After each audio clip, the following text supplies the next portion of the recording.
All right, guys. Yo, welcome back to the Sobriety University podcast. We got an awesome episode today. And I just want to say, first off, thanks for waiting. We had some technical difficulties behind the scenes. So we got that all sorted out and we are ready to go. So today's a really awesome episode for a few reasons. We're going to get more into that later. First reason is we have Steve here. So, Steve, thank you for coming back and sharing your story with everyone. Yes, sir. Hi, my name's If you Steve, and guys I'm an rem- alcoholic. Hi, Steve. So, yes, if you guys don't remember, Steve came on a while ago and talked about overcoming alcohol. And he's made a lot of progress. So, we're going to get to find out a little bit about that today and his story. We also have some really cool announcements as well. The second thing that's awesome about today's pod is this is the first pod that Hudson and I met. So, this is a very kind of special reunion. It was all four of us on a stream about addiction on Jaren's channel. So, it's kind of come full circle.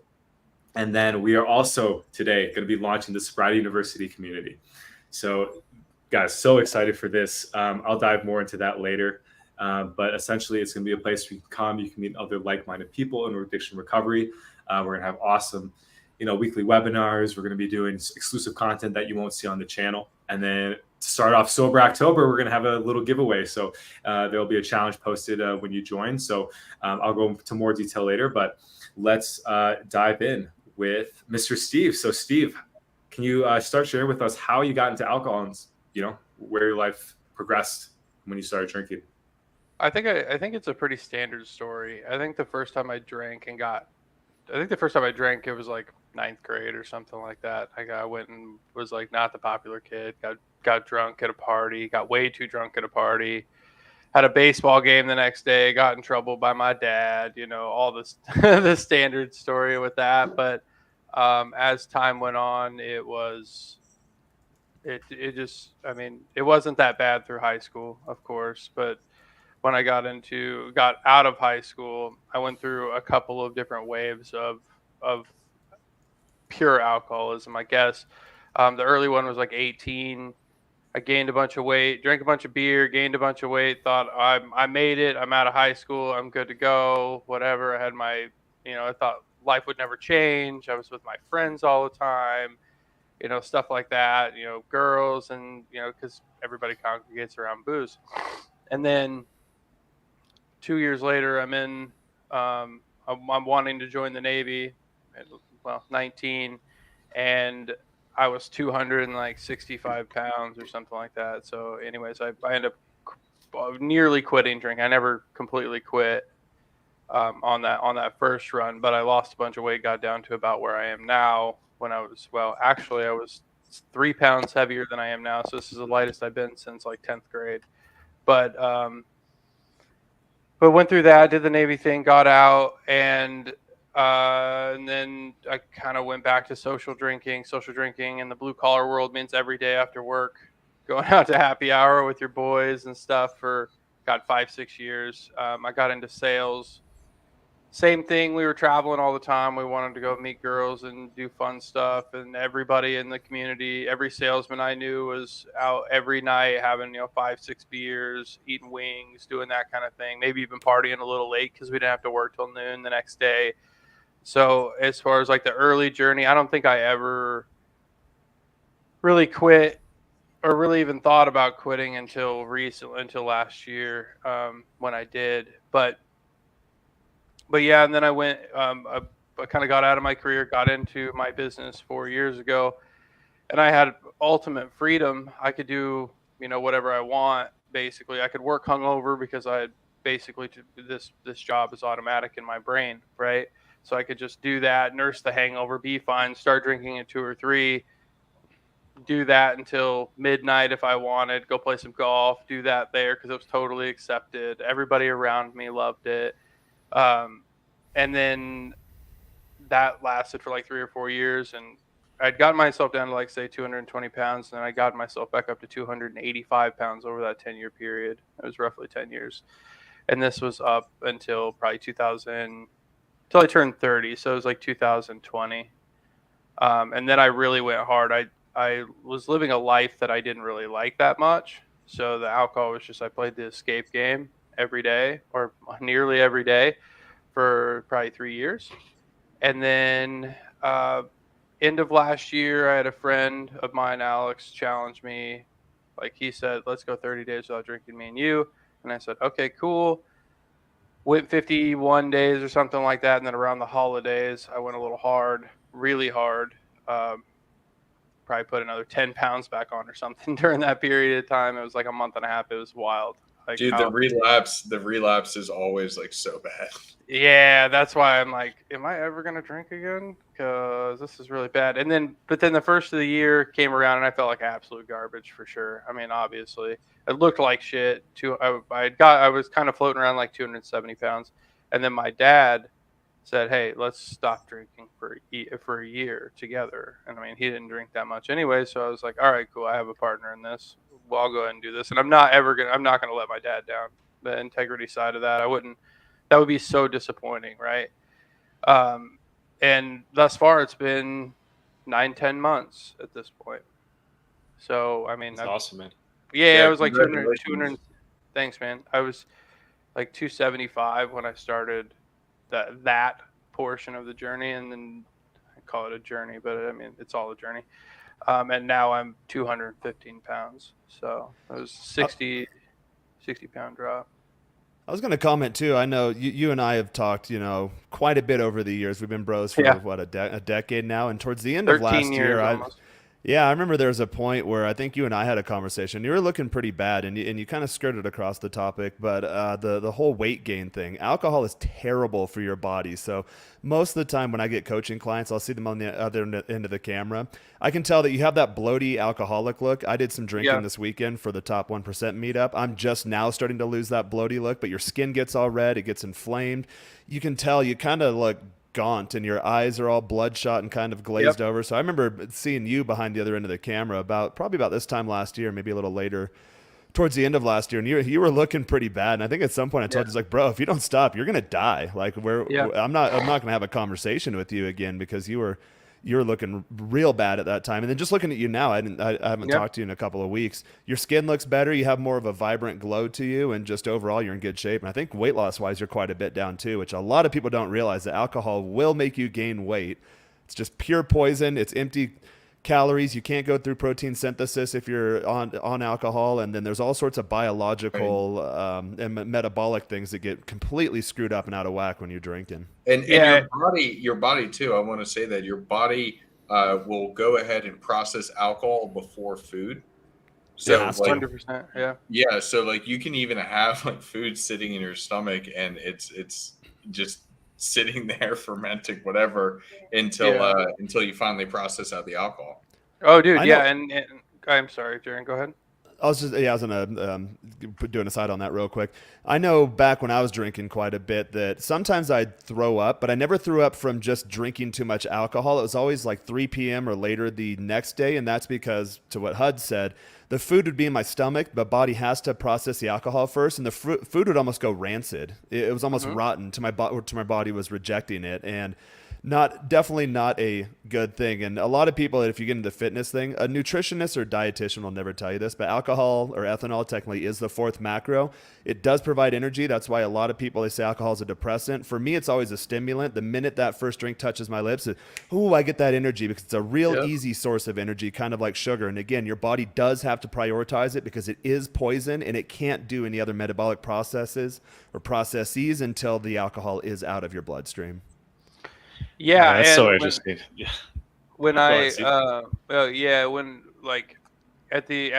that point, I had gone to the doctor 3 or 4 times for some random shit. I had a rash on my forehead. I had a rash on my chest. High blood pressure. I was reading resting in the morning blood pressure like 150 over 110 on a regular basis. Yeah. It was pretty bad. And you're not going to get that from your body's always working out. It's always stressed out. It was constantly that. Yeah, I had a super bloated face. It was harder to breathe. I track all my like respiratory rate, heart rate, all that stuff. My respiratory rate was up 2 breaths a minute, which is insane when you compare it to like your baseline. Mine was like 19 and now it's like 17.2 or something like that. My resting heart rate right now is in the 50s. And that's even with like 1,000 milligrams of caffeine a day. Like I crank the caffeine pretty hard. Lord.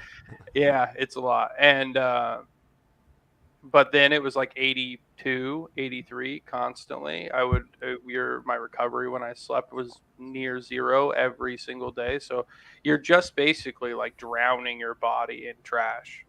And that's the best way I can possibly think of to describe it is when you drink more than, if you drink later in the day too, that's also a big thing. If you drink like right before bed, it fucks you up a lot worse than if you drink at like 2 p.m. or noon or whatever, and then give yourself time to process the alcohol out and then go to sleep. So that was also a thing. I would drink all the way up till bed, go to sleep, wake up 12% recovered because I wear a whoop strap, so I can tell 12% recovered. Heart rate variability was trash. It was like in the teens or even lower, 17, shit like that. Whereas a normal range for, our age, because we're all similar ages, is like 65 to 70. So your heart is beating, efficiency is beating at like 15% of what it should be to help you recover. Wow. Yeah, I didn't even know that stat. Yeah, well, and that's like it got to a point there where if I didn't stop, I was walking myself into a risk of not waking up because my heart was just working so hard that just to think, being tired, you fall asleep, you don't know you're asleep, right? That's exactly what would happen to your heart. And with no recovery, if you go out and exercise, say you're an exercising alcoholic, which there's a lot of people like that out there too, that is the worst for that. Like, yeah, you can exercise and then go have 10 drinks or whatever. Like that's the worst case scenario. Because there's you're just torching your recovery. So you're even worse off than the guy who's sitting around and drinking. It does hit you harder after a good workout, though. I'll tell you that. Yeah, your blood flows so good. Yeah, for sure. Your body feels so good, and it's like, oh, yeah, I'm recovering, and then you hit it with that booze again. It's like, oh, nope, there we go, right back. We're back. No, that's fascinating because I've experienced that myself. Like days working out and doing hard workouts, and then the booze hits different, and the recovery really hits different. So that's interesting. I'm glad you mentioned that. It's making me think about some things. Yeah. Well, it comes down to like if you are sedentary and drinking, you're not putting your body through that already, because your exercise is a stressor, or exercise releases toxins into your body right at the end of the day. So like it takes me 2 days. Like I go on a 25 mile bike ride or something like that, and it takes me 2 days to recover from that, even in the state that I am, perfect diet, perfect sleep, everything. So like I don't go back into green status or whatever on the whoop strap until I sleep 2 full 8-hour nights. And even with exercise, your heart rate variability goes down because you put your body under so much, you've taxed your body so much that your heart's just trying to catch back up until you get used to it. So if you stack, that's just like stacking stressors. You're stacking alcohol on top of that, which trashes you twice as bad. Which, if you're young, you can recover, of course. Like your body's really resilient. But when you get to like we're in our 30s, like, that's not old by any means, but it's certainly not young. And with older friends always are like, dude, I started getting hangovers at 27. Oh, dude, my hangovers are so bad. 2-day hangovers. 2-day hangovers. Full 2-day hangovers. Remember when you were 19? I remember, Steve, you and I hung out quite a bit. We used to be able to go the entire night, and then I think I'd work on harvest because I grew up on a farm. I think the last harvest I did was 23, and even around then, I could drink all night and then get no sleep and be out on the farm, moving ladders, stacking boxes, clearing out tractor lines, and have no issue at all. And then all of a sudden, that magical age of 27 hits, and you're like, not only am I hungover, I'm hungover for 2 days now. And yeah. I've only had one hangover like this, but I drank with a buddy on the docks in Arkansas it was like 4 o'clock in the morning. Woke up the next day at like noon or some shit like that, and I felt like I had the flu. Like absolutely felt like I had the flu, and I thought it was both the hangover and being sick. I stayed in bed all that day, slept, slept almost all the next day, and woke up at like 7 p.m. and still felt like shit and wasn't 100% until the middle of the day the following day. So it was a 3-day hangover. Imagine how many of those you have before you die. I mean, or when you're really into the addiction, when you're stringing multiple consecutive days together, it feels like you're not really hungover anymore until you come off, and then you're thinking, okay, there's 30 days of debauchery my body has to recover from. But I know when I was getting into it, you get so used to feeling bad that you forget what it feels like to feel good. To where you make these excuses, Joel. You're the addiction specialist. You know all this. You know, you make all these excuses. Oh, it's just a couple beers a night, or I need it to help me to get to sleep, and then you take a hard look at yourself in the mirror, like, oh, I've got the bloated face, my eyes are glossed over, and I just feel like, just kind of emotionally and spiritually feel like shit. But you forget about the hangovers because you don't even really give your body the opportunity to have a hangover because you just keep drinking. Yeah, you don't experience it. Hair of the dog. You just keep going. Exactly. Yep. Dude, I'm super. I don't want to derail, but I'm super curious. Like, Steve, for you, was it just you deciding that you wanted to do this, or like how were you able to do it and do it successfully? I think at the end of the day, it all came down to, I have a really, I guess, I don't know what the word is. I have a really robust understanding of the finite of existence. And I knew that if I wanted to become something different, that I had to do it. Like, it's like when you're playing the Super Bowl, everybody's like, well, when I get here, life, I can start living a life. No, motherfucker, you're living that thing right now. Like, you have to start living it right now. You have to start doing stuff right now because you don't know. Like, we just don't know. It doesn't matter if I don't drink. I could get ran over by a bus. It's not likely, but it could happen, right? So we all live every single day with this, like, just tiny sliver of the possibility that something happens, just something happens. And I thought, like, that's the robust understanding, is like, there's already that opportunity. There's already the opportunity to wake up and die every single day, right? Yep. And to become something different, you have to kill that person off. You have to just. When I quit, Steve, it was very similar. Like, I faced death. I did. Yeah. And it was like, that was my wake up. Like, I was in trouble with these drug dealers, and they're like, yeah, man, we're going to bring some people down from Chicago to take care of this. And I'm just like, dude, this is fucked. Right. And I saw, like, I'm like, dude, like, life is going to end one day. Yeah. 5 years is going to go by. 10 years is going to go by. And it's going to go by anyways. Yeah, it's going to go by anyways. Like, you might as well be as conscious as humanly possible while you're doing it. And so that was probably the intrinsic motivator. The reality, it was that, like, I didn't have a great relationship with my dad for like a decade. So when he was talking to me and he was getting, because I was like, I'm 100% honest with this man, 100%. Like, it doesn't matter what I do, how I fuck up. I say it to him, and he goes, "Okay, fix it." I mean, you already did it. There's no reason to go like too deep into it. Just fix it, right? Okay, well, cool. Well, we're gonna go sober for a year. Great. Once I committed to that, it was like, okay, cool. You better finish all the liquor in the bottle now, because you committed to this, and you're not going to be that guy. Like, you're never going to be that guy. You're never going to be the guy who people can't count on again. And especially my dad. Like, all of you guys, sure, but like your parents, like your parent, like you lose respect from your parents. Like, that's a huge thing. And so I live with that every day. It's like, even I'll fast forward to now. Yesterday, my dad sent me a text message, and he said, "New rule: we don't eat until we sweat." And I said, "Say less." I went out, ran a 10K, and then I ate. And I sent him a video of me sweating my ass off on my run, and I was like, "What the fuck?" You know what I mean? Give me food, Dad. Yeah, no, yeah, he was like 5 hours away at the time, but yeah. So it's just, I don't remember I don't remember where I was going with the question. Yep. Food is to fuel workouts or fuel recovery from workouts. That's the way I see it. Well, yeah. Go ahead. No, you're fine. No, you go ahead. I'll go ahead. Okay.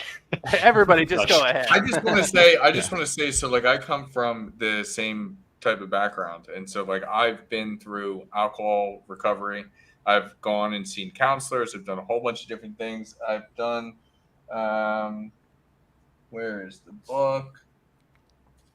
Right here. I've brought this up before. The Cure for Alcoholism, the Sinclair method of using, I think it's naltrexone. I've gone through that, which essentially cuts off any of those good feelings that you were explaining, Jaron, that you experience. It cuts them off so that whenever you drink, it's just kind of like empty calories. And so I've been through the ringer.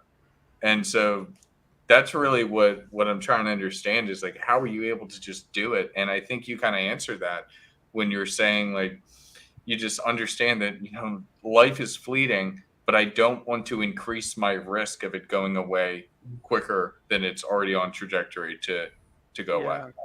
Yeah, and we're in a really unique situation with our generation as well. Like, we have the opportunity to potentially live 100, 110, 120 years with the way technology and dieting and information is. So that, let's say 100, right? That means I'm like 30% of the way through my life, 33% of the way through my life, rather than if Why I did live you just say that? if I live to the standard 74, I'm almost 50% of the way through my life, right? That's a completely different way to frame yourself. Like, frame the way you live your life. So, like, instead of focusing on worrying about whether the guy at the bar thinks you're a cool guy because you did shots with him on Thursday evening, you can be the guy who gets 8 hours of sleep and inspires the people around you to maybe not completely quit drinking, or maybe not completely quit doing the detrimental behavior, but you're just setting an example for the people around you, and the people around you will become like, they will come full circle. Like, they will do parts and pieces of the things that you do because they feel like, maybe it's a little bit of an insecurity to some degree, but the reality is they see like, wow, this is really working for this person. And maybe we fight our own demons. Like, I was talking to Joel last night. I'm like, 98% of the things that I do alone. I do it alone. I run alone. I bike sometimes I bike with my dad. I eat alone. I work out alone. Like, I lift alone. I sleep alone. I work alone. Like, that's 98% of your life. Are you really going to fuck up 98% of your life for the 2% that people even care to be around you? Whoa. That's a good point, too. And quality of life is a huge one. So I have a lot of guys that come through my coaching programs where they join the top 10% and they do the weight loss thing, and they have a significant amount of weight to lose. And we had a guy this weekend at the top 1% meetup. He asked the question, hey, Jaron, is it possible to get a six-pack? Rich Cooper kind of got on him. He's like, stop giving yourself excuses. And then he said something else like, oh, if the food's in the house, then I just have to eat it all. And, definitely requires a major mindset update. But for these types of guys, I asked him, hey, have you ever been lean before? Ever been fit before? Oh, I've been fat since I was a kid. And I fell in that same camp, to where I realize, and when you're drinking a lot too, you don't realize how terrible you feel. You don't have a baseline. You don't realize how terrible you feel until you just know there's something better out there. And then you get to that point, you get to the other side of the addiction, whether it be food or drugs or weed or alcohol or whatever, to where you realize, wow, it feels really good just feeling good all the damn time, to where you really don't want to go back. So I fall more in the moderation type camp with any substances. I'm nowhere near what I was when I was in my late 20s, drinking every night just to fall asleep and stave away the stress of the world that was just building upon my shoulders. And it's to the point now where drinking or any substances, they hit you a bit differently. And I've always told guys that I have a rule for myself that if I'm depressed, if I'm feeling those melancholic, not so feel good emotions, then drinking is the last thing I'm going to do. I'm going to do the gym. I'm going to do some meditation, maybe a big hike, maybe just a dopamine fast or fantastic. I know this is an addiction channel, but microdosing mushrooms or even doing a hero's type journey to reset everything, those are fine too. So you need a reset mechanism, whatever that looks like for you. So after I go through my reset process, then I come out the other end and it's like, why? I don't like the anxiety, the depression, all of that energy, that negative energy just kind of melts away. And then when I come back on the other side, if I'm feeling really good, for example, I did quite a bit of drinking this weekend, but that was filling my social bucket. I was with a group of 20 guys who were having a great time, shooting the shit, just enjoying the best out of life. So like, yeah, a little bit of whiskey just to kind of add a little bit of dimension or depth to that experience is fine, but it wasn't the primary experience. And that's another rule I have for myself, to where if drinking is the primary objective, then don't engage in the activity. We had a weekend planned full of all sorts of stuff. So Fishing was the primary activity. Shooting was the primary activity. We didn't drink and shoot, by the way. That's a rule I have too. No, guns and alcohol do not mix, boys. America. Yeah, exactly. So just to be clear, we do not drink and play with guns. Don't ever fucking do that. It's a bad idea at all times. But point being, like, drinking wasn't the primary activity. It was secondary. It's like, okay, you go to a restaurant, you order your main plate, and they give you like a little hors d'oeuvre. They give you some garnishment on the side of the plate, like mostly, like, you know, usually eat the parsley or whatever. But it's something to add to the experience. It's not the whole experience. So I think, and this will lead me to a question here as I tie this up. But as long as you have these things in place in your life, okay, don't drink when you're depressed, only drink when you're happy, because I've noticed that it kind of amplifies those emotions. Or since I'm happy with myself at my core, I don't get those feel-good emotions anymore. I get that social lubricant. It kind of opens me up. It makes me drop the filter a bit, and I can have a good time with the guys. But when I was feeling so shitty years ago and I had that first drink, my brain would literally light up like, oh yeah, here we go. That doesn't happen anymore. I'm usually just chilling. I have a drink, like, all right, this is cool. You know, just feels like good vibes. Just, you know, kind of loosens you up a little bit. So I think those are a few things people need to take into mind. And then that reset mechanism is huge. And then also make sure that it's not the primary activity, it's a secondary activity, which leads me to my question. I know we have a couple of camps here, I think probably split on the panel. Guys that are 100%, hey, I'm never touching alcohol or substances again. And then guys like me who are like, okay, I'll do them, but I'll do them in moderation. So I don't do shots. I don't drink really heavily. For me, I don't spike my BAC high and then have it come down low. I'll ease into it. I'll maintain. And then I'm a huge fan of day drinking. So drink in the afternoon as the sun starts going down, cut yourself off, start drinking water, drink your electrolytes. And then I go to bed sober. So if you go to bed sober, you will not be hungover in the morning. So there's ways to live with it. And I was telling Joel the other day that it's probably a terrible thing to say on this channel, but I'll go through periods of doing nothing. And I live in Mexico, which is a very social society, and a lot of it's around drinking. So I've realized, okay, well, when I go out drinking, I make money. I meet cool guys. I have good experiences, and it adds to my social bucket. So I made the declaration, I need to start drinking more, which I never would have thought I had made before. But that's more so like I need to start being more social and then learning how to manage it in a healthy way rather than allowing it to still have power over me. Because I've had other buddies stay here, oh man, can't go to a bar, can't drink. Oh, if I'm even around it, I'm going to get fucked up. I'm like, it still has power over you. You haven't beat the addiction. Totally. Yeah. Jared, I want to touch on that too. Like, I think the message is like, you got to find out for yourself. So for myself, I am 100% sober. I've learned how to go socialize and make money without alcohol or without substances. Yeah. And hanging out with you for this last few days, like we get along, you know, there's no issues. There's been no drama yet. But you synced my AirPods to your phone, and I got kicked off them at the gym. I did this morning. Yeah, you're on my shit list, Joel. Sorry, guys. But yeah, you know, you just learn what you can handle, what you can't, and kind of like what Steve was saying. That was my kind of perspective around. I'm like, you know, I get one life, and I get to choose. I get to choose what path I want to go down. I could have chose the moderation route. I could have chose to keep using. I'm just like, you know what? Fuck it. I'm just going sober. I'm gonna see what happens. Worst case, I die. Best case, I die. So there's really no loss. That's exactly what it is at the end of the day, dude. And and I'm not saying that I won't ever drink again. I just want to make sure that the relationship I have with it is more advantageous to what I'm trying to do. That's what it is. Like, renegotiating relationships. That's the way I see it. Because there's been a couple of times this year where I went months without any substances. And then I'm naturally very hyperactive and I'm very disciplined and borderline OCD. So I will literally become a hermit and a recluse, be in my house, just banging a bunch of stuff out. And then I realized, well, I don't really feel any better not drinking or smoking or doing whatever. But again, I don't want to like give my life away to these substances. It's like, I don't feel any better than when I was doing it. When I do this stuff, like when I smoke, it opens up my creative mind and like things just flow through me. I smoke before I do music, and it's a different wavelength. It's a part of me that I really enjoy being with, and I don't want to close that part off completely. The drinking thing, like I'm a fit guy, so the drinking usually does make me feel like shit. I'll pace it. We went out the other night. I think I had like 5 drinks, but they were not spirits. It was like an espresso drink with like a little light liqueur in there. But I drank 5 of those in the course of 6 hours. So I came home and felt fine, went to bed, didn't have any issues. Turns out my body processes caffeine while I did that Dr. J. Anthony DNA test. He's like, bro, you can drink caffeine all night and go to sleep. I'm like, yeah, I've known that. I've always known that. So Yeah, me too. really depends on the body. But for me, in my experience, being sober, stone cold sober, and I do have my discipline muscle well intact, so I can cold turkey anything.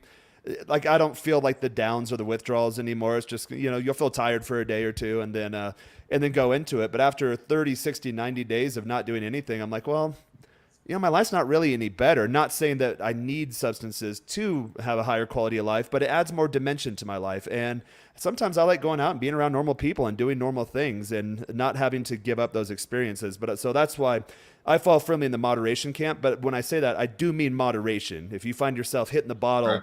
If you wake up and you can't start your day until you start drinking and you have to maintain it, or you're at the gym and I'm spotting you and I'm getting drunk off of the booze on your breath. I've had friends like that in college. Then, yeah, you need to scale back a bit.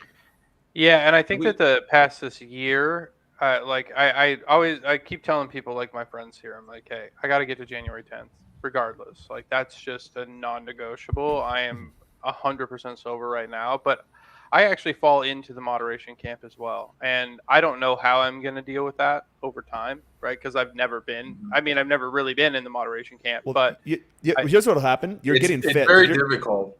Like, you're getting fit too. Yeah, So that that's also easier. too. Like, I'm looking in the mirror and I'm like, okay, 3 more months of this shit and you're gonna be fucking 10% body fat. And for me, it's all acting vanity. like- When I look in the Yeah. mirror and I have the bloated face and I'm starting to spill over, like my gut's starting to come over my pants, like, all right, time to cut the shit off. So you have to build your value system or your belief system. Yeah, it sounds terrible, but I realized years ago a hack for what works for me might not work for you. But for me, like, vanity. I like to look good. I like to feel good. I like to walk around outside and have girls give me the eyes like, hey, I want to fuck this guy. That is more important to me exactly than it. feeling good after a couple of drinks. And one thing real quick, just a quick note on this one. Drugs and alcohol are good and bad. I always say they're not good or bad. They just are. They're tools. They're put on this planet for, they're neutral. So it depends on what agree you with that. do with them. That's a very Buddhist perspective, that there is I no know. good or bad. There just is, like, and that's such a great point. Like, vanity was definitely a trigger for me too. I'm like, I could look great and, enjoy my body, or I could continue destroying it. And I chose the former. So it's crazy, man. You got to find that motivation. You got to find that inner drive for you. So before we get into before we go on, I want to touch on this moderation thing, because moderation is extremely dangerous for most people. So I want to touch on that.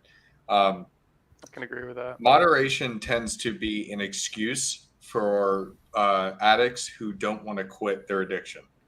So you need to understand yourself first before you even try and do that. Because it's crazy. There was the first person I think it was the first person who really pushed for moderation when it came to alcohol.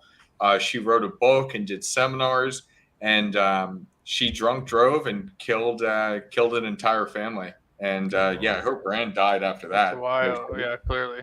Yeah. But No pun intended, right? It's something to pay attention to. Is like, sometimes you want to believe a false truth, and you need to understand yourself first. 100%. Yep, 100%. And guys, there's always gonna, like, we're human beings, like, we're naturally addicted to stuff.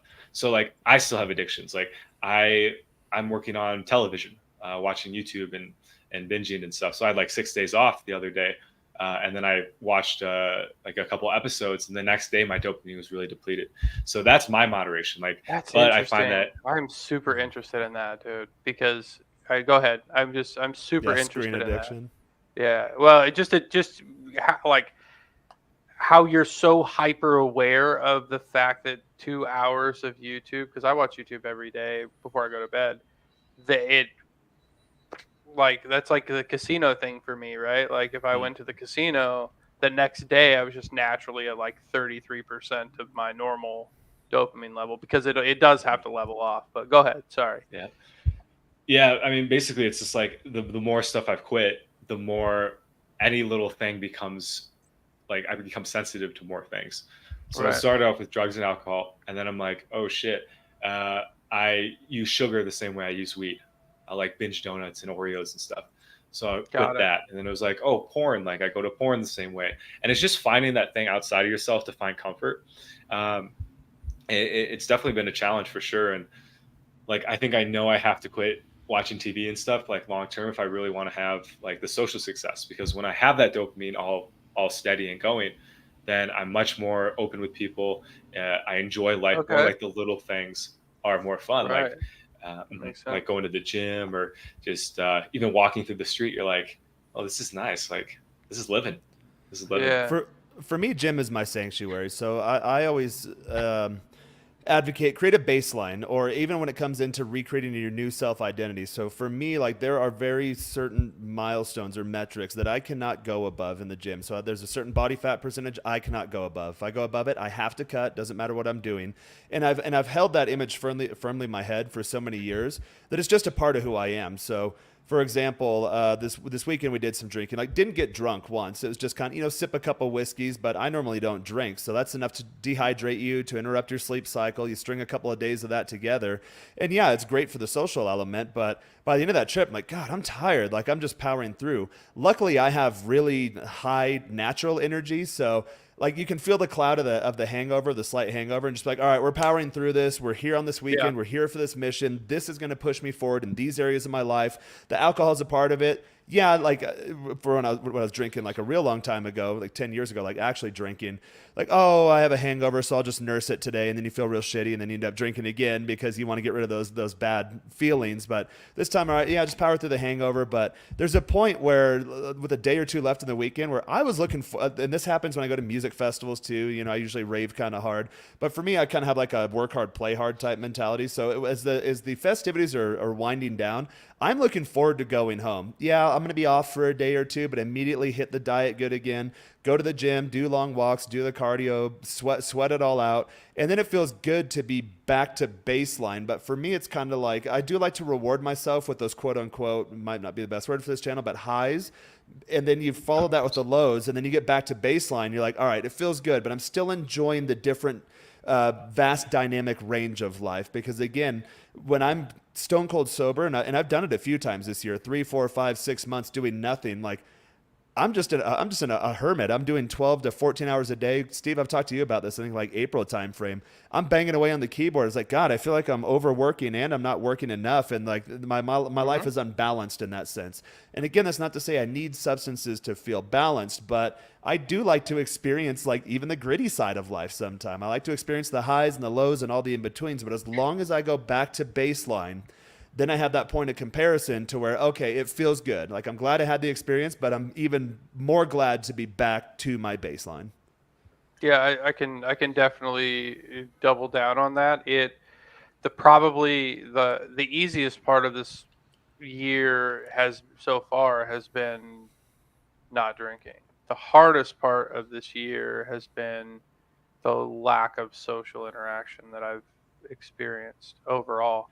I mean, I am legitimately, there's great positives to that. Like I don't have any bad influences whatsoever in my life. I don't allow them in my life. I don't get myself into drama and all that shit. But as far as the actual, like the social side, I'm a very social person, and as a very social person who doesn't get to experience that, because in the environment that I'm in right now, the only real social activity that is, I would say, acceptable, just for lack of a better term, is alcohol. It is drinking. No, it's a smaller town. Like nobody here, like there's a running club and a cycling club, but I get into a meditation when I do those things. Those are solo activities primarily for me. So that's been the hardest part for me. Is like the easiest part is like looking in the mirror in the morning, being a pound down, being 15 pounds from being like 14% body fat, and knowing that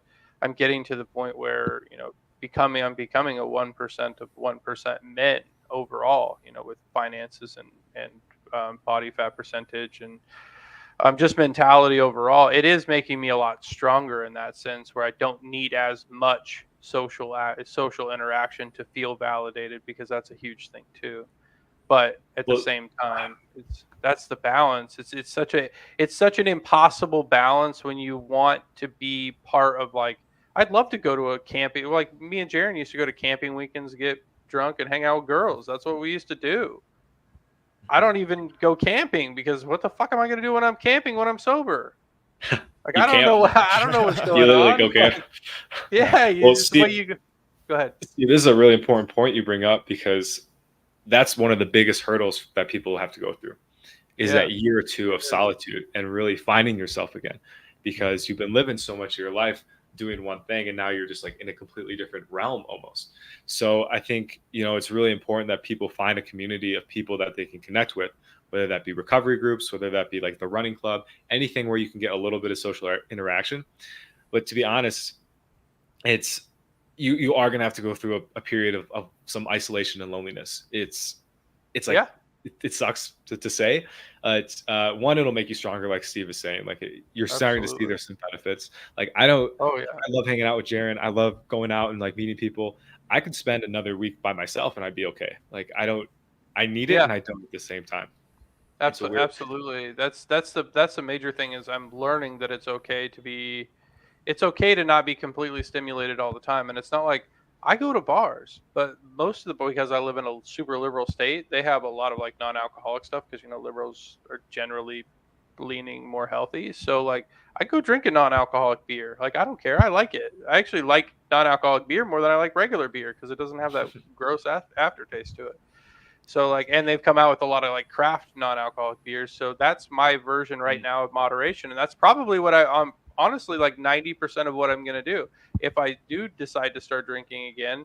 But like, I'm still training. I'm training for I'm training for the 70.3 Ironman next year in September. The goal is to compete in that. I don't know about qualify for anything for the actual Ironman, but like, that's the big goal. So if that means that I go out and I have one or two regular beers to kind of like do the social lubricant thing, and then I just move to non-alcoholic beer later in the evening or whatever, because it's actually 95% water, so it's actually pretty hydrating. Then and just enjoy that experience for what it is. Then I'll do that. If I choose to abstain, then I'll choose to completely abstain. I know there's going to be times I'm not saying I'll never drink again, because I think that's silly and a really, really ridiculous expectation to put on yourself, especially somebody like me who understands that has always been a part of my life. I just won't ever let it affect me again the way that it did, because if I go back into the habit of drinking every day, I'll just quit again. I'll just completely go back to that shit. Steve, you made a point earlier, and I think I kind of did this too, where one, you drink because you didn't really have a good relationship with yourself and you needed that external social validation. That's largely the reason I did. That's why I started in college, because I was a fun guy. Like at the point, like, I was a dork. And then when I got drunk, dude, I was the life of the party. Everyone fucking loved me, but I didn't really love myself at that point. And then that came out of college into me being stressed out in the corporate world. And then you learn to lean on alcohol kind of as a cope. And I realized for the longest time that, okay, I didn't even really like alcohol, to be honest. I just kind of did it. It's like I needed it at the time. But I believe there was that element of requiring it to get that social external validation. And then I realized this last week, and we went to a couple bars in Tampa. Like, dude, these are all trash fucking people. I don't want to hang out with them. Loud ass and obnoxious rap music. The drinks were like $25 for a drink. Bottom shelf vodka, like all sugar juice mixers. Like, just not the place I want to be in. I was like, why would I even do this? So that helps me get away from drinking too, because the type of people that drink the way I used to drink are people that I don't want to be around. 100%. Now that's different than going to a cigar bar, having like a real, when I drink, I usually drink like high-end top shelf whiskeys because I sip them. So maybe I'll have 2 whiskeys in an entire night. Over the course of 7 hours, I've had 2 whiskeys. I don't even really feel the effects of alcohol. It's just kind of, especially when you smoke cigars, you get like that smoking and drinking, whatever. It's like, well, I only smoke when I drink, but I'm drinking. So, well, now my mouth is dried out, so I need a drink, but the drink makes me want to smoke. So I realized in my drinking journey or like kind of more of the abatement side or moderation side of the journey, that when I go out now, like I don't throw them back like I used to. And I think back in the day, it used to, and again, it hits me differently than it did before. It's the weirdest thing. To whereas before, I'd get that first drink, whoo, yeah, I'm the life of the party. Everyone likes me. And again, I'm getting attention from the wrong people. To whereas now when I go out, if I have more than 2 or 3 drinks in a sitting, I throw back like they're called carajillos here in Mexico. So they're like coffee drinks. So like you do feel a little loose, but it's very, very low ABV drinks, and the espresso kind of keeps you perked up and going. But I've noticed that if I drink more than like 2 or 3 drinks in a sitting, then what I used to like was, okay, I drink a lot. It would bring down those barriers and it would allow me to get closer to people, the wrong people. Now I've noticed that if I drink too much, then it creates dissonance to where I can't get close to people. And there have been times over the course of the year, like I don't drink to where I throw up anymore. You'll never see me do shots or anything. But to the point, I'm having a good conversation, and maybe I haven't eaten enough beforehand because I normally fast, or maybe I'm sweating a little bit and I'm dehydrated, so it hits me a little harder than I expected. And then there's that period like, oh my God, I was having a good time, but now it's preventing that social interaction, that connectedness with people I want to connect with. So I think that's something interesting to take in a note too. Like you start off doing it for the external social validation, but then you realize it has the opposite effect once you start to become good with yourself and learn how to love yourself, to where, okay, like if I drink too much or if I use too many substances, I can't connect with people. It's preventing me from connecting with people. Yeah, absolutely, Jared. I'm going to segue from that. Like, connection is huge in recovery, right? For getting clean, you need to have people in your life. And so, that is what the Sobriety University community is for. It's to be able to connect with those people that are in your same frequency, that are on your same vibe, and that do want for you what you want for yourself. It can be hard to find those people. So once again, that's why we decided to create this. So you can start separating from the people at the bar. So you can start separating from the people you used to use with. And you may have to let go of a lot of relationships. I think this is something that people don't understand as well. That's the hardest part. Using friends. I'm going to throw this comment up real quick. So I think this kind of falls into my point. So exactly, alcohol facilitates what is already there. So yes, it amplifies stuff. So when you're feeling real bad, like, yeah, it's kind of an outlet. It'll get that stuff out of there. I've noticed that now I do enjoy drinking a bit every now and then because I'm just generally positive. Like I am so fucking stoked to be alive. So when I drink it, and a lot of people get weirded out by that kind of stuff. Like, oh, who's this guy? What's he on? I'm like, dude, I'm high on life. But when you drink, it does amplify that positivity to a point. So then once you find that threshold to where you're like, hey, like I've had a little too much to drink. Now I'm slurry and I can't talk to people. This happened at a meetup in Nashville a couple of years ago at the top 1%. Pulled this like beautiful blonde chick back to my hotel. And then I remember like we were vibing the entire night, having a great time. Like, man, this is just a cool chick. I woke up in the morning feeling like absolute hell. And then all I had a memory of was like a rolling blackout of her taking me home and me getting out of the car and just like throwing up. And then that was the last memory. I'm like, I blew up that entire interaction. So like guys are into PUA or game or whatever, you got to watch your drinking and drug use because it actually gets in the way of game. And I always tell guys, hey, you're not good at game unless you can do sober game. If you can't do sober game, you probably should. You're not ready to be dating yet. So it definitely does amplify stuff, the negative or the positive. Now I'm generally a positive person. I made a lot of changes in my life to where I enjoy having a drink or two and amplifying that. But if I cross that line, it's like, you feel like a fucking retard. Yeah. And then that doesn't fall in line with who I am as a generally positive, healthy, fun, fit person. Yeah, there's a fine line when it comes to any type of addiction or any type of substance. And the answer inside, whether you have a problem with it or not. And a lot of times we don't want to admit it, but it's the truth. The answer.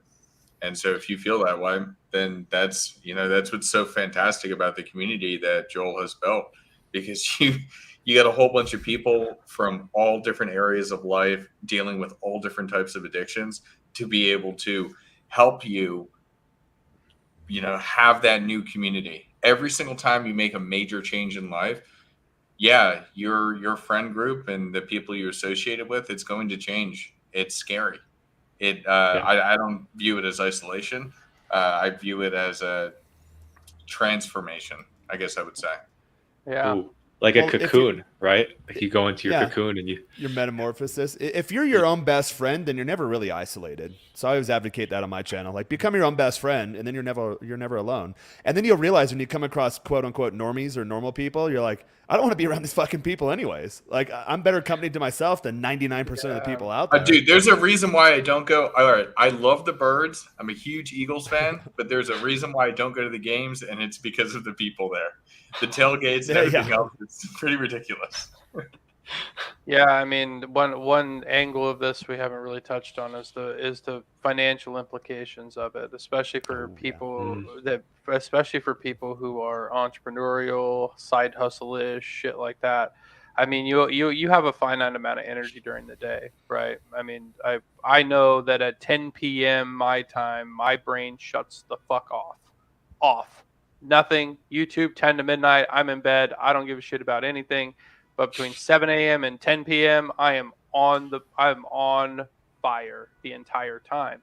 And the only reason I even bring this up is because in the beginning of this, like last year, for example, like all of last year, I think I brought home like 85, 90 grand, something like that, which in my business is trash. And that's multiple. I mean, that's yeah. But I'm just saying, like, I'm the owner. I don't have a partner. I do the work myself.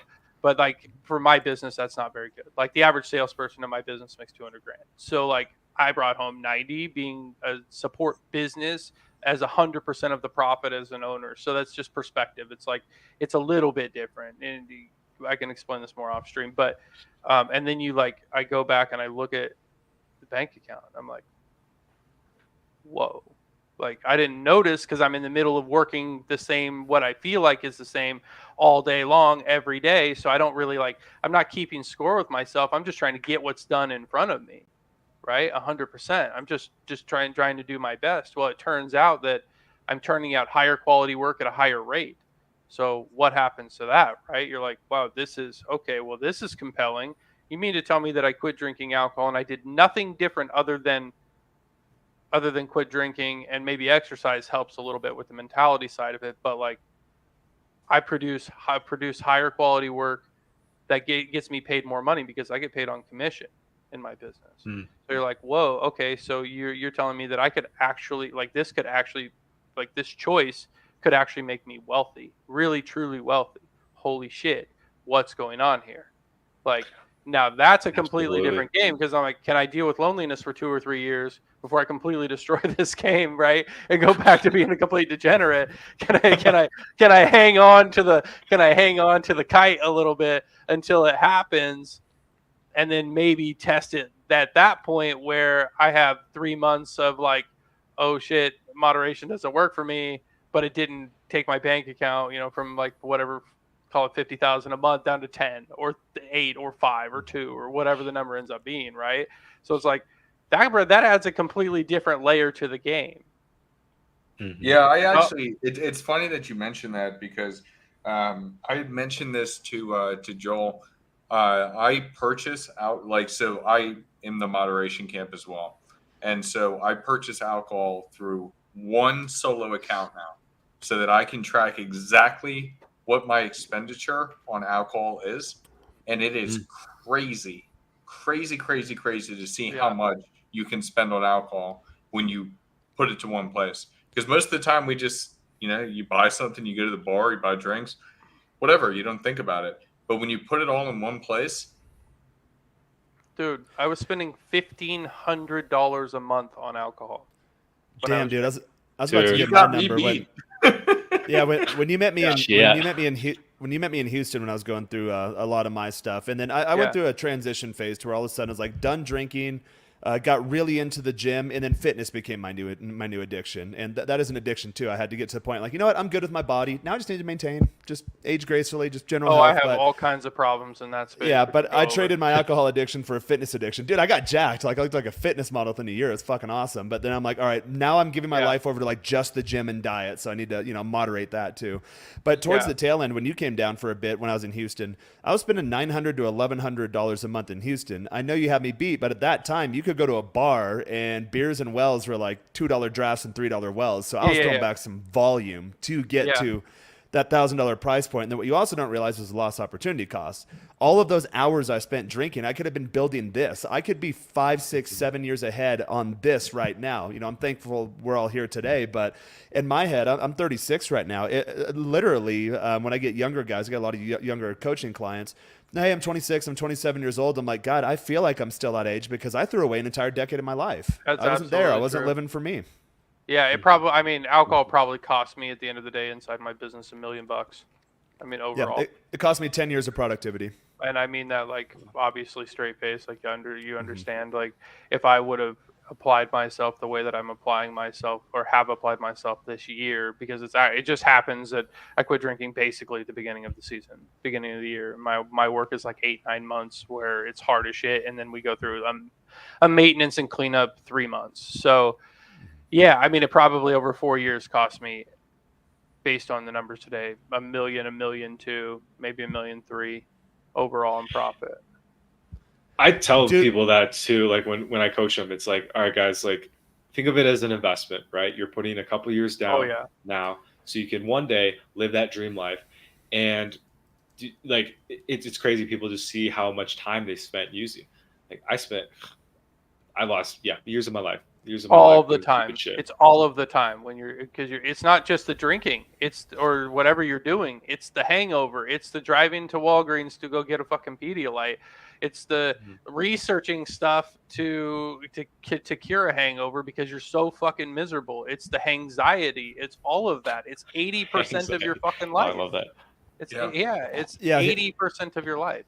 I just plugged like my numbers into a compound interest calculator, just real simple numbers, because this is just something that came up right now. But let's say I'll spend $1,000 a month drinking, initial investment 1,000, monthly contribution 1,000, length of time in years 10, estimated interest rate, let's say about 10, whatever market averages. I know it fluctuates.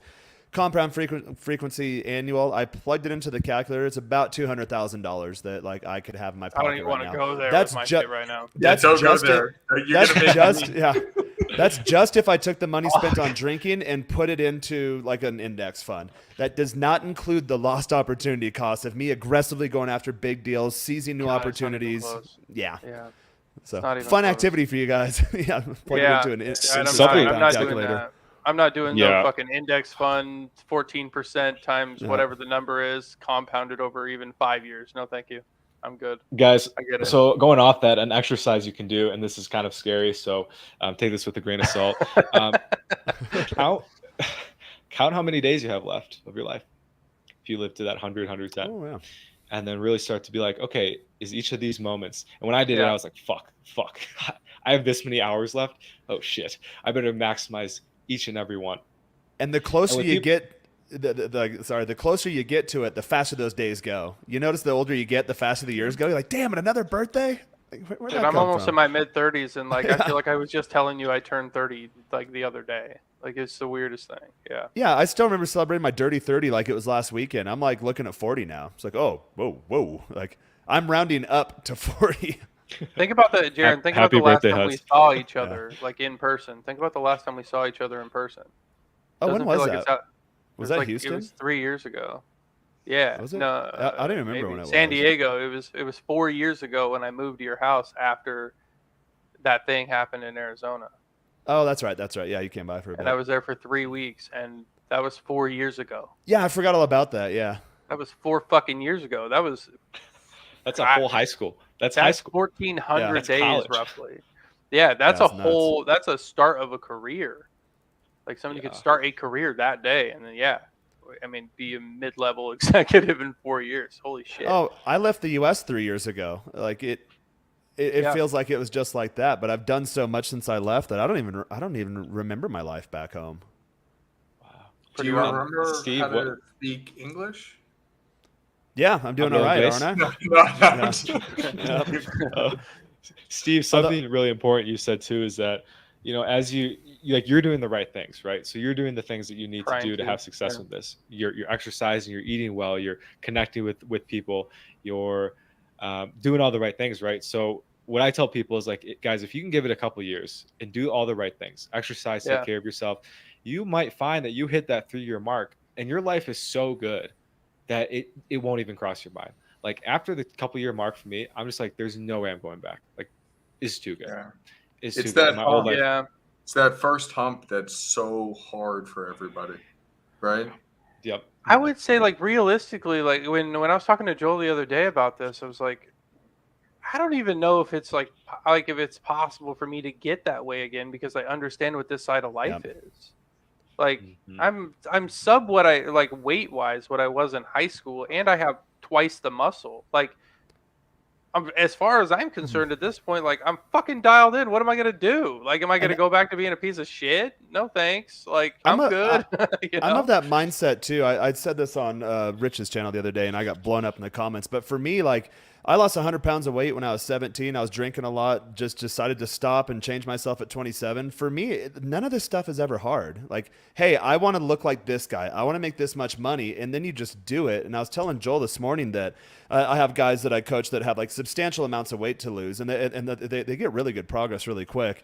So I was joking around, hey, should I get fat? So then starting Jan 1, I can cut with them. I was like, I don't want to cut. Like, I don't enjoy doing that. I'll just not get fat. For me, fucking sucks. For me to go back to my former self of being overweight and drinking and depressed, that would be harder than it was for me to get to the point I am now. Because once you get going, you have momentum.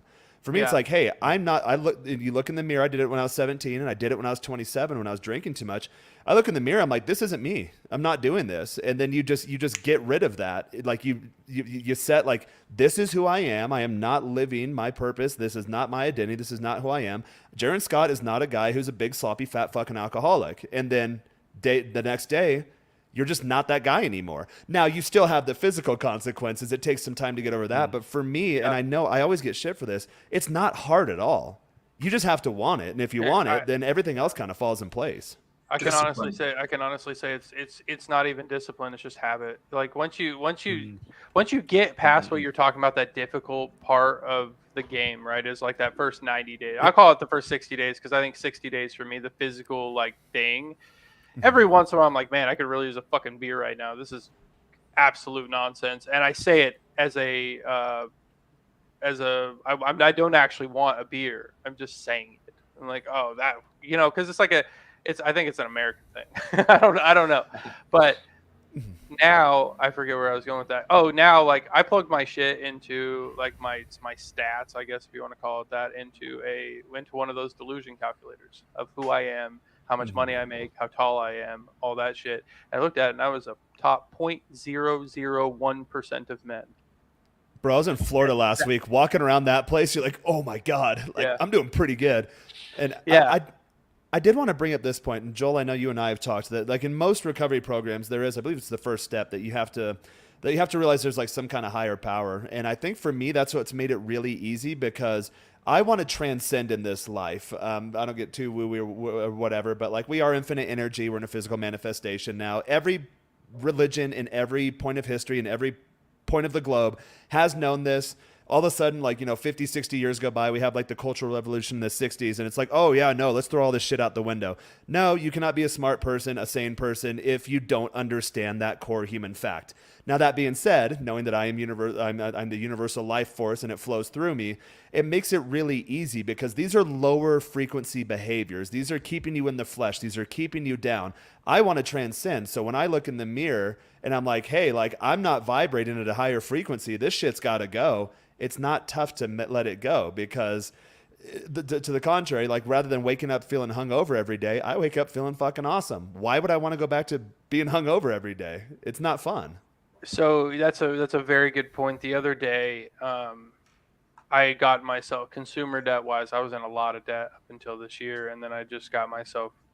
I would say I'm 97% of the way out of it. Right, like went from like $70,000 down to like $7,000, like that much. And I got done with my run the other day, and I actually teared up. Like I just like you think about all of the positive things that are going on. Even if everybody's got negative shit. Like this isn't like the woo woo thing. Like it's not like everything is so beautiful and all the time. No, it fucking sucks. Everything, all of this fucking sucks all the time. It sucks to be sober. It sucks to be drunk. It sucks to go to the gym when your fucking knees hurt after running a 10K. It sucks your lungs are burning when you're fucking sleeping because you rode 25 miles in the cold. Like all that shit sucks, but you just have to choose your suck. Like the reality, like you choose what kind of suck you're willing to endure. And like you were talking about, the reason why I brought this up is you were talking about like looking in the mirror and having like feeling. It's like a feeling of pride. But it's like a healthy respect for what you're doing. And like I teared up because it was so. This is a place I never thought I would ever be again when I was in the midst of hell. Like, this is a place that I didn't know existed for myself in the midst of the worst part, probably the worst 3 years of my life. And you teared up because you're man. you're breaking free from those constraints. So whether it be debt, alcohol, drugs, getting into the corporate 9-to-5 type thing, the rat race, keeping up with the Joneses, that all manifests in different ways in all of our lives. And I think that could, kind of have like an addiction component behind it. But when you're breaking free, for me, it's kind of scary. Like, I live a life like no one else. And when I got back down here and everything's going good for me, it's kind of scary. I'm like, I'm by myself. I'm in uncharted territory, but I'm free. There's nothing holding me back. So there is kind of that anxiety behind it. I'm on the other side, and it does suck when you're going through that process. You're breaking through the constraints, but again, for me, it was always easy because I saw the bigger picture. I saw that clearer image, that light at the end of the tunnel. I knew I was going to get there, and then here's what was comforting for me too: it has to suck.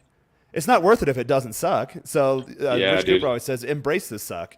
Yeah, if you feel shitty at the time, if you feel pain, if you feel uncomfortable, that's growth. You're supposed to do that. Embrace that, because then things become easier. If something sucks right now, guess what? It's not going to suck tomorrow because you build that And muscle. guys, getting sober is going to suck. Like, there's going to be moments where you're like, fuck this, dude. Like, I would rather do anything but doing this. And you get through it. 100%. You get through it. And the universe will give you moments of joy. Like, you won't be like, it's not like you're just going to suck for like a year straight, 365 days. You're going to get little moments where you're like, okay, I actually feel good. And it might not last very long at the beginning, depending on how long you've been using. But those times build up. And then you're like, okay, wow, this is actually kind of worth living now. I had my tear up moment, Steve, a couple of weeks ago. For me, I got out of alcohol addiction and I got into work addiction. And so I've been grinding my ass doing like jobs and trying to make money for so long. And finally we're at the spot where it's like, we have this beautiful synergistic thing that's happening. You guys are, you're part of it. And I was talking to Huds, and it's just like, dude, this is real life. It's not just a dream. Yeah, that's it. That's actually what got me a little bit was what fell out of my mouth. Like, I pay attention to this stuff, especially in moments where like the dopamine is so high. Like, after I got done with my first run, I knew I was going to be addicted to it because I teared up in the car, but I didn't tear up for a reason. I was just like smiled, and then tears started falling down my face. And that's why you see a lot of like runners that do like marathons and stuff, their dopamine is so high that they just can't control whatever emotion that they go through. So that's why they're like crying at the finish line. They know they're going to be like, it's great that they won, but it's actually the activity, right? So when I got done with that and I went in the bathroom and I looked in the mirror, and my waist had came in, 1.5 inches over the last 30 days. And I started to, I'm filling out in the right spots and all that. And then I was thinking about finances. I was thinking about business, an interaction I had with a client, interaction I had with you or Jaron or Huds or whatever. And the words that fell out of my face was, I am so fucking proud of myself. and I just got in the shower, and I just kind of let it go for like 30 seconds. And then I got my shit together naturally, because that's the guy that I am. But it was like, I no longer have to take what is given to me. I can command things from the universe that normal people cannot even fathom. The universe just gives it to you. It just falls in your lap. Well, when you yourself. Dude, it's like I'm not trying to get on girls like as a complete like a total topic, but like this was a perfect example. I had an interaction with a very really really gorgeous girl. She just didn't have a personality that I was interested in or whatever. And it was the other day. It was like 2 days ago, and she was texting me, and I didn't text her back. I was busy. I didn't text her back. And she said, well, I don't want to be carrying this conversation. Like, I don't want to have to carry this relationship or conversation or whatever. And I said, okay, you can go. By the way, I'm not in exactly the deepest pool of chicks right now. We'll just put it that way. But like with that interaction, I was like, okay, so you don't respect the fact that I'm doing what I'm doing when I tell you I'm training. This is my training schedule. I work at this time. I sleep. I 100% sleep. You don't respect that shit, so you can go. And I didn't even think about it. I got called a psycho. I got told I was ugly. I'm this. I'm that. And I'm like, I didn't even block her. I let her finish, and I said, "Have a good one." That's awesome. Yeah, that is okay. Just text them. Okay, they love that one. I love what you said though, Steve. That's the truth. I've been sharing some stories with Joel recently, and even some photos of me crying. But it's just tears of happiness. It's almost like you do transcend to another level. Yeah, I mean, what are you gonna like? I'm not gonna stop the tears because I'm not sad, right? If I'm sad, I'm like, all right, suck it up. This is good that you're sad. Yeah, Let's I get never through cry when this I'm shit. sad. It's always beautiful moments in life. Yeah. Yeah. Dude, yeah, it's crazy. I'll share this with you guys. When I was running through some of the financials and whatnot the other day, this is only like a few days ago, maybe like 3 days ago. I just started, I wasn't sobbing, but I just started crying with a smile on my face next to my girlfriend. And she's like worried, what's wrong? And I'm like, we've made it. We've made it. And I just can't believe that it's reality. And those types of moments are just, they're beautiful. They're beautiful. Yeah. Yeah, and like it's not like a woo-woo thing. It's like when you, especially as a man, you go through so much shit, and it's constant. It's just a constant. It's like running into the wind all the time, no matter what. It doesn't matter whether you make what number you make or whatever. If you're the type of man that I at least want to be around, that number, the number you've already accomplished doesn't really matter. It's like, what can I do next? Because now I've seen this. I've seen the productivity. I've seen the numbers. I see my weight. Like it's not even weight anymore. It's like I see the physical condition that I'm in now, and I go, okay, what's the next step? Because I am not going to be able to live being the person that I am right now and being satisfied with that. I just can't. I have to continue to chase the next best thing. And that's where triathlons came in, and I registered for strongman competition. And then I started researching hybrid athletes and things like that. Like, okay, is this a thing? Can I, if I do, I'm 100% dialed in with my diet. I'm 100% dialed in with my sleep. If I just adjust my training to this, can I become this person? And then the reality set in that you can now realistically become this person. And that alone was a smack of dopamine in my forehead. I'm like, holy shit, I could become I could go from a 285-pound nearly dead alcoholic to a professional triathlete. What the fuck are we talking about?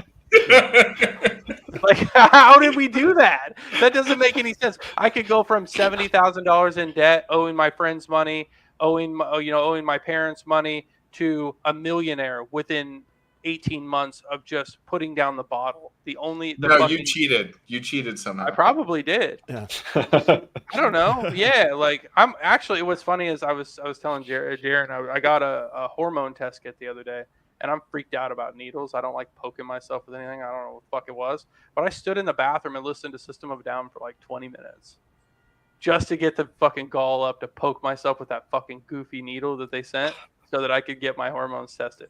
But even if I come back with like 400 or 500 testosterone, and they're like, oh, we could put you on this or that, I'm going to say no. What I'm going to do is I'm going to look at my sleep. I'm going to look at my training. I'm going to try these natural things, and then I'm going to retest it in 6 months and see where I'm at, because I don't want to go there. Like, I don't want to have to go there. That's the thing for me. I don't want to have to go there. I'm going to do everything in my power to make sure this is 100% natural, and nobody can blame it on anything other than the work that I put in. That's it.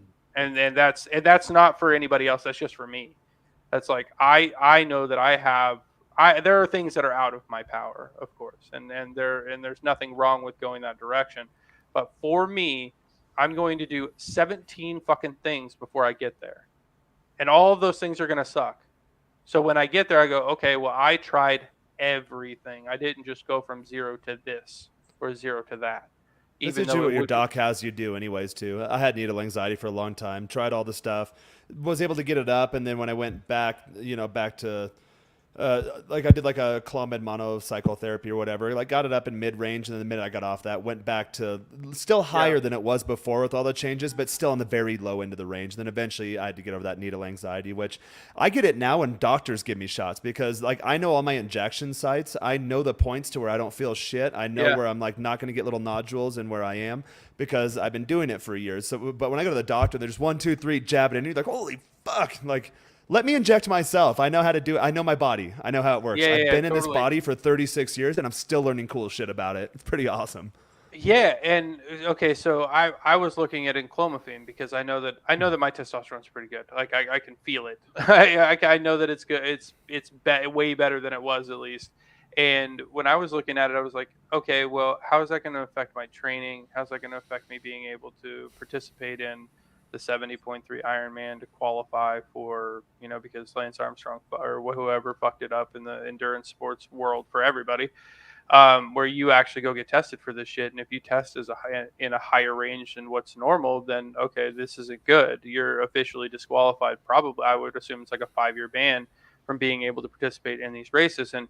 And if I'm doing this, then how is that going to affect everybody else? Because not everybody else is going to be on that stuff. So that's also a part of it too. And I would like to see, now that I'm in a place where I can train and recover and train and recover, I want to see what my body can do without it at this point, because I know that the weight isn't an issue anymore. My blood pressure, I told you, was 150 over 110. It was you get to go forward. You don't have to worry about the alcohol issue and trying to manage that. Now you're like, what can I do more to live a happy, healthy life? Yeah. So that same girl that I was talking with, that I just told you guys about, 3 days prior to that, she was like, oh, send me progress picture, whatever, however. And I was like, all right, cool. I sent him to fucking Jaren, and she said, wow, you look really, really good right now. You don't need to get any better. And I was like, I don't know what you're talking about, but I know. Yeah, that's it. It was a tricky, it wasn't really a tricky one, but it sounds like it should have been, right? Like, well, that's cool. If I look great now, I can't wait for 6 years of endurance training and strength training and perfect diet and perfect sleep. I'm just all that did was put it into perspective that I'm going to be even better by multiples in 6 years. Like, oh, cool. So this quality girl, whatever, it says, oh, well, you're in great shape now. I'm not in great shape now. She's fucking retarded. But like the reality, I love the way you phrased it. but the reality is, like, in that, when I always tell people, I want to be a superhero. I want to be that 40-year-old guy that girls are like, bro, what the fuck? But also be a quality man in the process. So, because that's what's rare. Like, we get to this point, we get to some of these points where, it's money, it's whatever, and maybe we get in great shape, or maybe we get rich or whatever, and then you just get amplified as a human being. So while I'm evolving into that person, I'm also making these steps physically, which I don't identify with. They're just a part of the process, or the diet, or the sleep, or the reading, or the going through some shit and doing it, practicing stoicism while we do it, and just stacking those little wins in the character category on top of what people see every day. Which, I mean, the reality is there's 7 billion people in the world. You've got the people look at you 7 billion different ways. Right. So it's like, it's all a matter of how you view yourself and what you can live with in that regard. But that was just really, really interesting, that I was like, if you like this now, wait for another fucking 6 years, bitch. Like, comment on that. Oh. The new addiction becomes the process. So yeah, it is real tough going through addiction, starting in a new diet, getting your sleep down, and you got to count your initial wins as big wins. So like guys I coach on the food addiction stuff, like if you're 100 pounds overweight, really all you have to do is just stop eating shit and then just like walk, like just move. You're going to drop so much weight so fast, and then you're going to hit a plateau. Now there's new considerations. So celebrate those small wins and learn to get addicted to that process of just being like a little bit better today than you were yesterday. And that snowballs. And then you learn to love the process, even when you're going through the shitty times, to where things that I really had to work hard on to overcome years ago, for me, like, it doesn't even register in my brain anymore. Like the dating topic, I'll get guys like, oh, this chick flaked, what do I do? Oh, should I lecture her and tell her how important my time is? Like, no, dude, she's gonna think you're a fucking loser. Like, what you do, like, for me, when a chick flakes, I'm like, oh, thank God, like I can play guitar tonight. Like, that's so funny. When she fucked up, I was like, that's awesome. I get to watch this new YouTube video I was into. Yeah, or you kind of hope they flake. Yeah. Like, you'll meet them in real life, you'll set the date or whatever, and then like the time's coming up, and guys, this is why chicks flake a lot too, because like in the moment they're all bought into you, but like life happens. There's other things, like most people have bigger priorities than like just meeting up and hooking up once you get to that point. So there'll be times like, oh, I got a chick coming over tonight, like, oh, I hope she flakes, and when she does, you're like, yeah, like now I can go out with the boys, or I can like do a new video, or I can like do some research on something. And when you learn to love the process, things that used to hold power over you don't anymore. Going back to the drinking thing, like I used to give away a lot of my power to the drinking thing. I used to give away a lot of my power to keeping up with the Joneses, to getting ahead in corporate America for a long time. Not a long time. I got over it in like a year, but like guys, like if you're in the dating topics, once you get really good at game and you're like, oh my God, I can like hook up with anyone I want, whenever I want, essentially, is how you feel like that superhero type energy. Well, you get tired of that after a while, to the point like, okay, it's always like, what's next? Steve mentioned this. What's next? On to the next thing.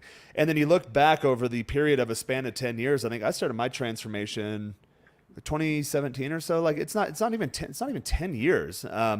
But looking back, I don't even recognize my former self. And then looking into the future, I have really aggressive goals. But for me, once I get momentum going, I always eclipse my goals. I actually set my goals too short.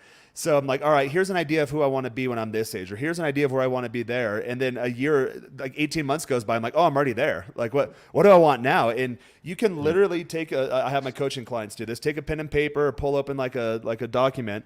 And then like, if you were the superhero, the star of your own movie, and you had no obstacles and it was impossible for you to fail, who would you be? What would you do? What does that look like? And then I have them write their life story. Okay, what's your life story up until now? Stream of consciousness. Just, don't think about it. And then we do a snapshot, like in this moment of time. Where are you financially, spiritually, emotionally, dating wise, fitness wise? Put that all together and like, okay, here's your history leading up to this point. Here's a snapshot of where you are now. Here's who you could be if you couldn't fail. How do we bridge these two things? And once you develop that process in your brain, you're invincible. You're like, I can literally just think something and it's gonna happen. So you do get addicted to the process.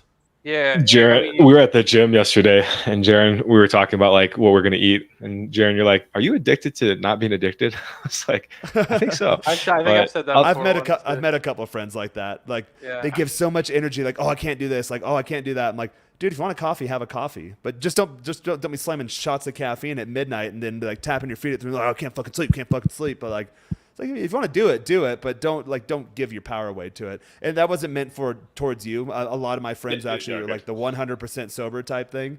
And when I'm around them, I was like, dude, I can feel your anxiety over not using substances. Like, if you want to have a drink, just have a drink. Just don't throw your fucking life away. And guess what? Being around me, I'm not going to let that happen, because if you're coming home stumbling drunk at 3 a.m, we're going to have a talk, so. And then it goes back to that community thing, like surround yourself with healthy guys. They'll let you know when they're fucking up. They will. Well, that's actually a really interesting point, because my roommate he didn't have a party or anything. It was like 4 or 5 people over at the house a couple Saturdays ago, and I'm pretty sure I told him, because I tell him everything. I need to get a good night's sleep, because I have to go train in the morning. I've got a 20-mile bike ride in the morning. I need to be like focused on. I need to go to bed effectively. And he texted me at like 2 o'clock in the morning, and I'm not up. I'm asleep. Like, I'm obviously asleep. I fall asleep at the same time every single day, whatever.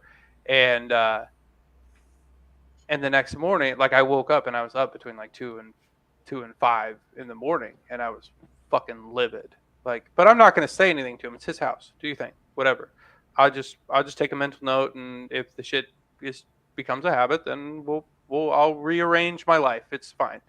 But the next morning, I woke up, and he woke up, and him and my other buddy were at the house, and he looks at me and he goes, "I am so sorry. I thought they were going to be here for 45 minutes, and they were here for 4 hours." And I go, "It's fine." But the fact that he consciously was like, I knew that this was a problem, like, and I respect this person enough to at least acknowledge that the situation got out of hand and it was wrong. I don't hold it against him. It's just an example. It's like, okay, well, that means that I'm setting the right example for the people around me, because they understand that even though we're both grown adults, we don't have girlfriends, none of that shit, that was an inappropriate thing to do that was just an inappropriate thing. We're in our 30s. We don't need to be up till 5 o'clock in the morning drinking. Like, it's one thing if you're on vacation and doing that, and it's an intentional thing, and you're with your boys, and you don't. That was my whole weekend, and then we're up at 7 to go do physical activity.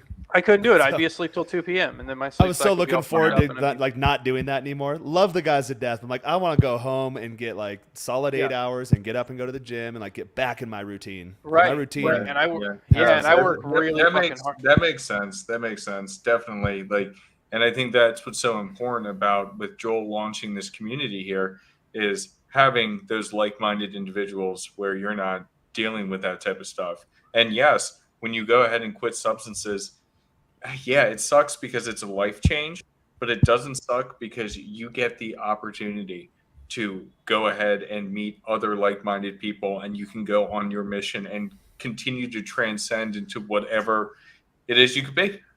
Yeah, and it's not, Thanks, it's dude. not, it doesn't even have to, and I agree with you. But in this particular instance, it didn't even have to go that far because I'm already affecting the people around me in a positive way, where they're like, "Oh, I recognize that that's an issue. Absolutely, that's an issue for me too. We fucked up our entire Sunday for this shit, right?" Right. And I was like, "Okay, cool. We fuck up. I think we should have an entire conversation on that in and of itself at some point. Maybe a separate show just on the power of community and who you surround yourself with, because we were talking about it earlier as well, like being around people that are drinking all the time, like what that kind of looks like and how it can steer you in certain directions. So the power of accountability. Yeah, especially if you're the pillar of the accountability. And I feel like the most powerful groups of friends and people are the people like us four that can, Jaron kept me accountable, where like to the point where I was sending him weekly and at least weekly progress pictures. Like, I'm putting work in on this. And looking back on it, I was looking for a little bit of validation in that because he is a person that I respect in this space. I liked the fact that he was like, "Bro, you're getting there. That's awesome. Keep going." Right. And that was it. Like, it wasn't like we had to talk about it for 4 hours. It was like, okay, cool. Like, he's putting the work in there as a friend. I respect my fucking friends. I'm honest with you too. That's such like a good place, I think, for us to transition now, because we do have to run and get back on our mission.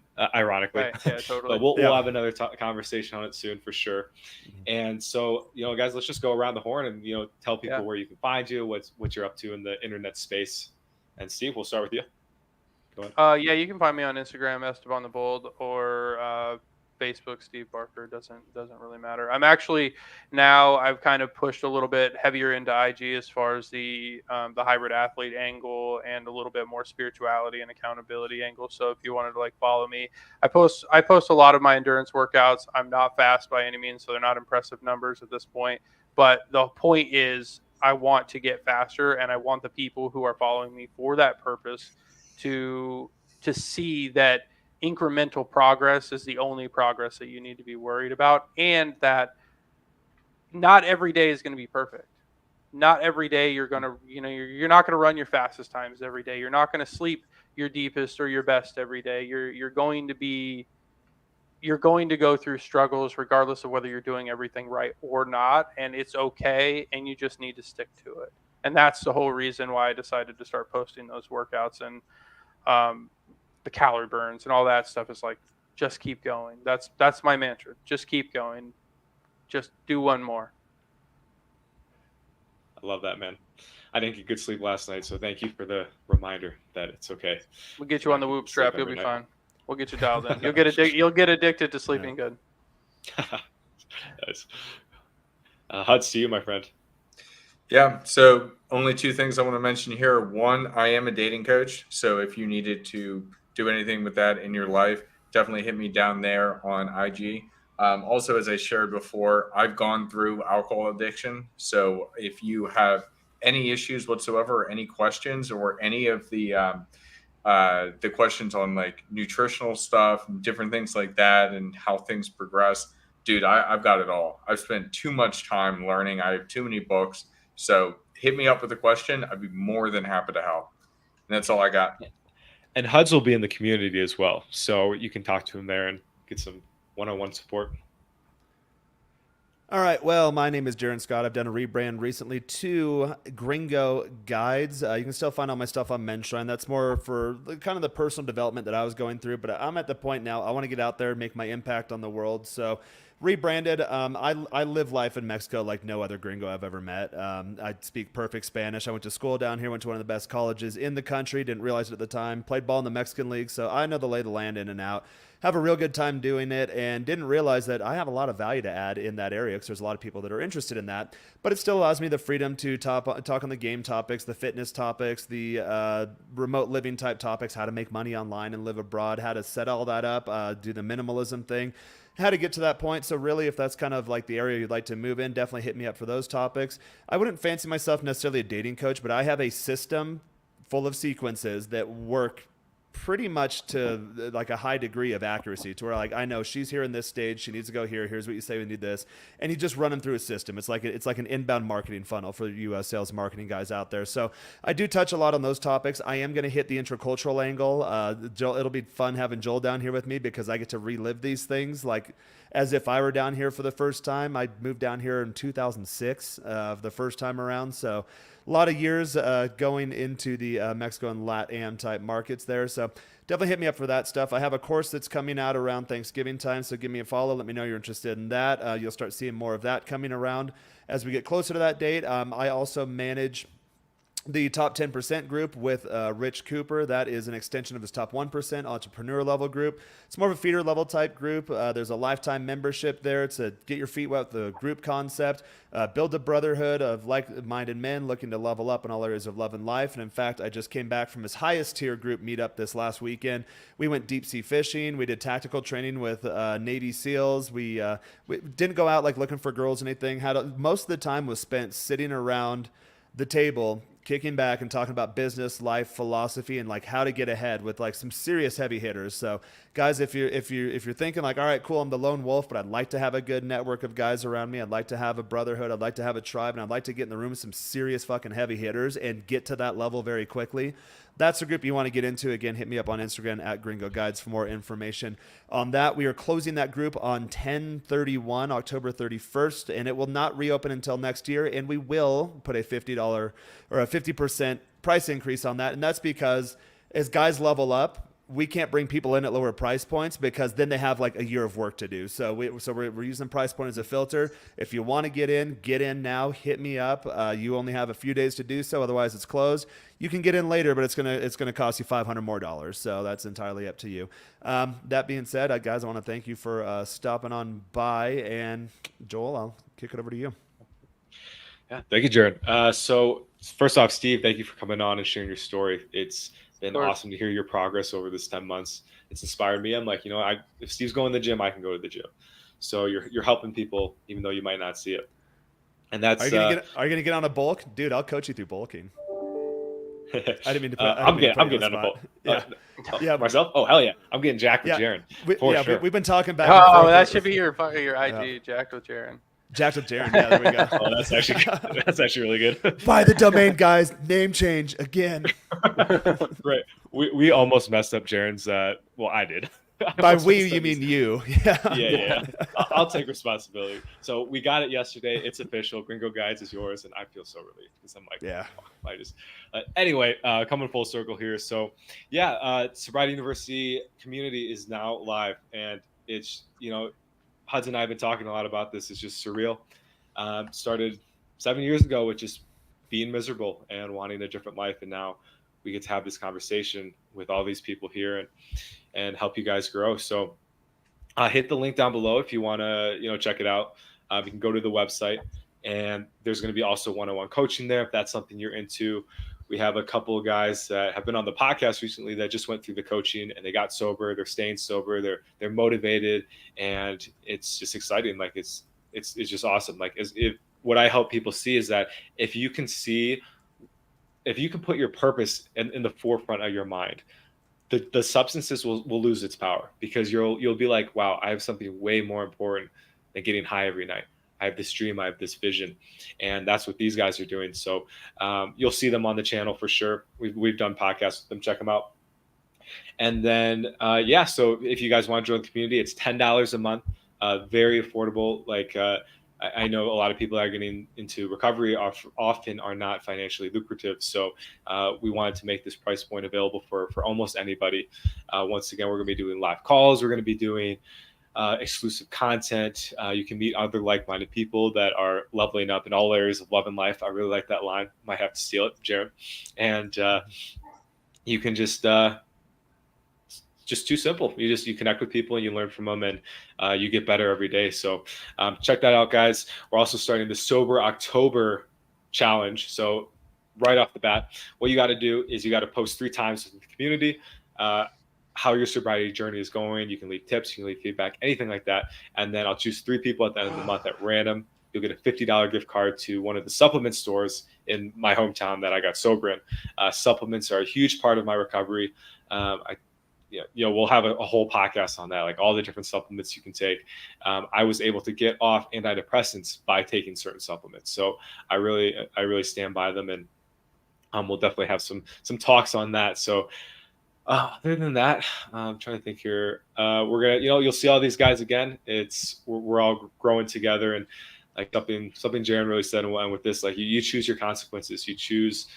There's gonna be consequences no matter what you choose in life, and Jaron's been really helping me, for example, with like dating. So like last night I went out and I did some sober dating. So that's also something we're going to talk about, sober dating, and how to go meet women, and or vice versa.